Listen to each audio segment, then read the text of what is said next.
grosse avancée dans le nucléaire. Je suis donc en Chine, sans surprise. Tu sais qui a fait une avancée dans le nucléaire? Les Chypriotes. Mais non. Bah non. La Chine donc a annoncé vouloir construire 150 réacteurs nucléaires de plus. C'est beaucoup 150 réacteurs nucléaires de plus. En France, on en a une cinquantaine et ils sont dans le même état que Gérard Depardieu. Aujourd'hui, on a la fission nucléaire. On éclate des atomes, ça dégage de l'énergie. Et ça marche plutôt bien quand tout marche bien. Quand ça déconne, la vache! L'Europe veut faire passer le nucléaire en tant qu'énergie verte. Ouais. Inviter Tchernobyl et Fukushima à la table, ça va changer l'ambiance. Si t'organises une descente au flambeau à l'Alpe d'Huez, tu peux inviter Schumacher. Il risque de y avoir de la tension dans l'air. Et la fission nucléaire, il y a des déchets. Ouais, c'est crado. Certains déchets mettent 100 000 ans à ne plus être radioactifs.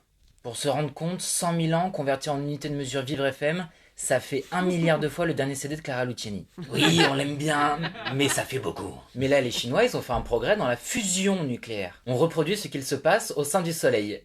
Et dit comme ça n'a pas du tout l'air dangereux. Mais fusionner, c'est bien, regarde dans Dragon Ball Z. Extraordinaire. Ouais, c'est bien. Ou quand deux entreprises fusionnent et que du coup elles ont plus besoin de la moitié du personnel. Ouais, bon, ok, ça dépend.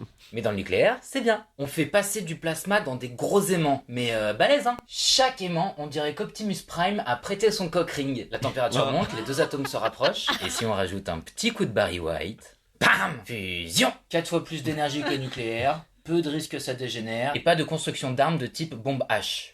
Qui n'est pas le dernier titre de King Africa. Et aussi peu de déchets, principalement de l'hélium, et l'hélium. C'est super marrant. Le problème, c'est que le procédé nécessite une température de plusieurs millions de degrés. Et c'est beaucoup, plusieurs millions de degrés. Tu mets pas la main. Là, ils sont arrivés à dépasser 160 millions de degrés. C'est 10 fois la température au cœur du soleil. Bon, alors pour l'instant, le four là, il consomme 2 fois plus que ce qu'il rapporte. On est loin d'un réacteur fonctionnel. Mais c'est un record et une première étape vers de nouveaux réacteurs. Et puis si tout ça, ça part en live, son voisin, le Japon, le pays du soleil levant, il aura jamais aussi bien porté son nom. Allez.